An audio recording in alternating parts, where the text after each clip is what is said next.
Tahukah kamu, warga lereng Merapi Merbabu di Boyolali merayakan Lebaran 3 kali dalam setahun? Ya, selain Idul Fitri dan Idul Adha, warga setempat melakukan tradisi sadranan sebelum memasuki bulan puasa Ramadan yang rutin dilakukan sejak bertahun-tahun silam. Tahun ini sadranan digelar 4 Februari 2026. Selama kurang lebih 10 menit ke depan, ikuti aku menilik tradisi sadranan di Cepogo, Boyolali.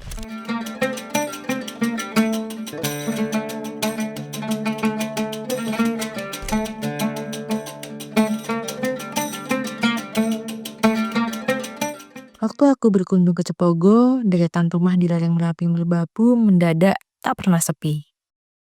Sejak pagi hingga sore, pintu-pintu terbuka lebar, panci-panci besar berjejer di teras, dan tamu datang silih berganti.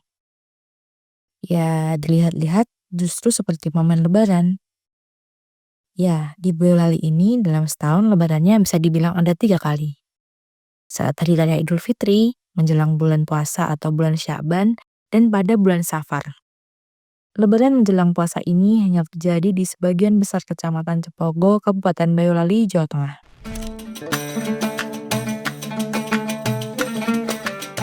Ramai sudah tentu, bahkan lebih ramai ketimbang momen Idul Fitri.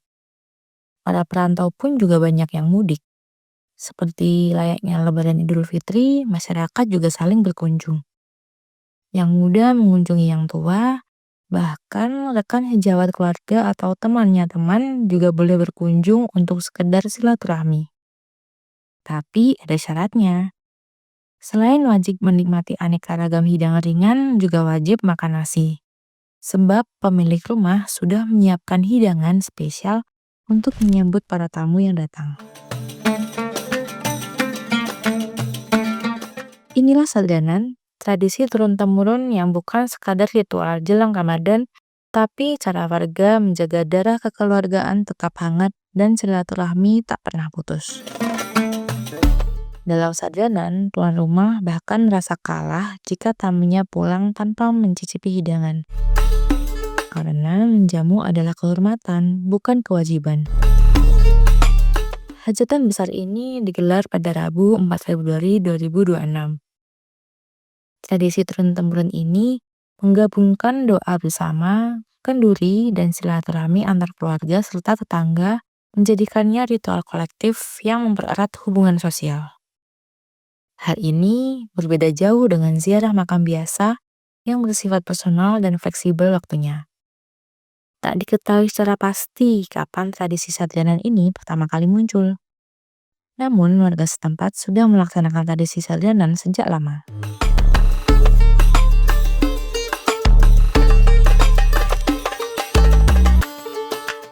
Untuk kegiatan sadranan itu adalah warisan dari leluhur, dari kami sendiri. Tidak tahu mulainya dari tahun berapa, tapi yang jelas ini adalah warisan leluhur, dan warisan itu saya sebagai anak cucu mungkin tinggal melestarikan. Dan inti sadranan itu yang pertama itu adalah menguri-uri atau mengenang para leluhur, disertai dengan doa-doa. Dan untuk yang kedua itu adalah mempererat silaturahmi.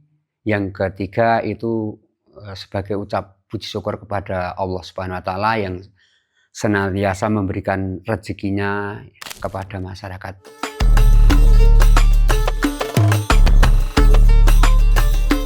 Sadranan diawali dengan kenduri di kompleks makam sebagai doa bersama untuk para leluhur.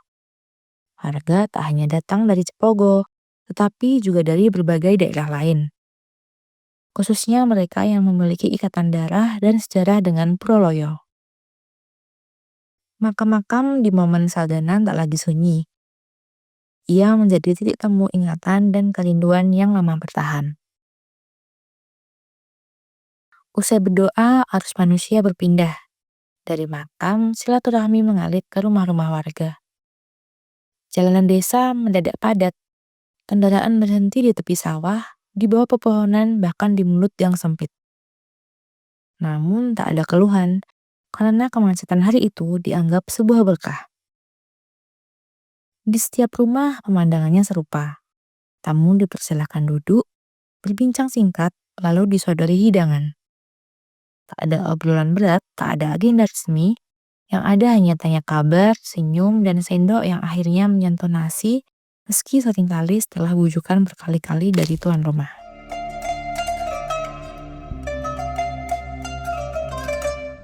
Dalam sadlanan tidak ada kasta. Yang muda mendatangi yang tua menyambut dengan tangan terbuka. Status sosial luruh bersama aroma masakan. Hidangan pun beragam dari makanan ringan hingga sajian berat, semuanya disiapkan dengan niat yang sama, yakni memuliakan para tamu. Tradisi ini telah berlangsung puluhan tahun. Setiap dukuh memiliki jadwal sendiri, ditentukan lewat kesepakatan para sesepuh desa.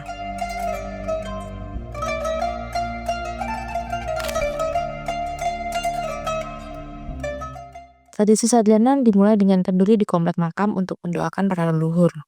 Tidak hanya warga setempat, keluarga dari berbagai daerah yang leluhurnya dimakamkan di makam tersebut juga ikut hadir.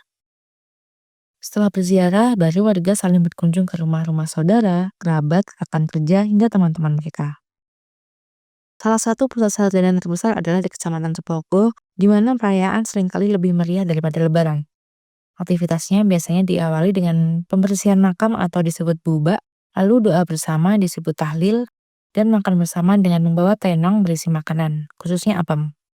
Tradisi ini terus dilestarikan sebagai wujud syukur dan penghormatan kepada leluhur turun-temurun.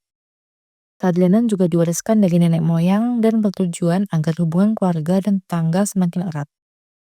Meski sekilas mirip dengan ziarah makam, sadlanan memiliki karakteristik khusus.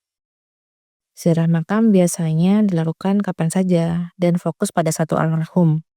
Namun sadlanan adalah ritual adat tahunan yang kolektif, melibatkan banyak keluarga, tetangga, kegiatan doa bersama, kenduri, dan silaturahmi antar warga. Konon tradisi sadlanan di Cepogo Boyolali berakar dari budaya penghormatan leluhur zaman Majapahit atau abad ke-13 yang disebut sadara. Tradisi ini kemudian diadaptasi dan disebarkan melalui dakwah Islam oleh para wali, khususnya melalui tokoh penyebar Islam di wilayah Cepogo, yakni Syekh Ibrahim atau Mbah Bonggol Jati pada sekitar abad 16. Awalnya merupakan upacara sadara pada masa Majapahit, yakni Raja Hayam Wuruk atau usul Patih Gajah Mada untuk mendoakan roh leluhur seperti Gayatri. Kemudian Wali Songo dan secara lokal di Cepogo diyakini oleh Syekh Ibrahim, utusan kerajaan Demak, melakukan akulturasi budaya dengan memasukkan unsur doa Islam atau tahlil ke dalam tradisi ziarah kubur tersebut.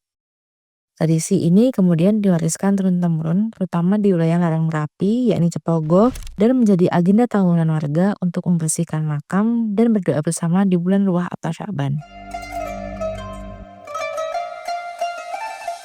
Sadlanan diwariskan dari generasi ke generasi, dijaga bukan oleh aturan tertulis, melainkan oleh rasa. Di balik kesederhanaan itu, ada satu aturan tak tertulis yang selalu berlaku. Kamu harus makan. Tuan rumah akan membujuk sekuat tenaga, sementara tamu biasanya hanya mengambil sedikit nasi dan lauk sebagai bentuk hormat. Cukup satu suap, asal niatnya tersampaikan.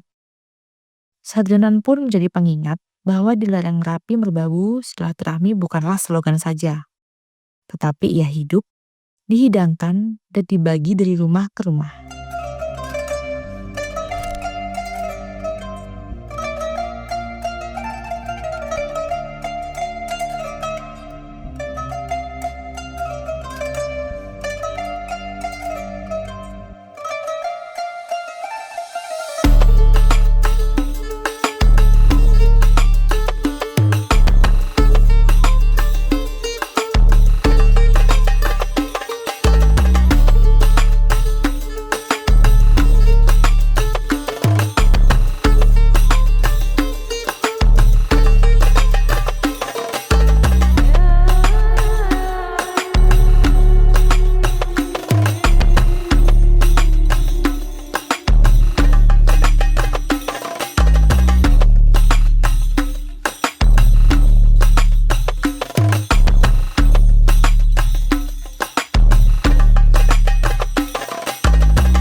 Download Tribun X sekarang.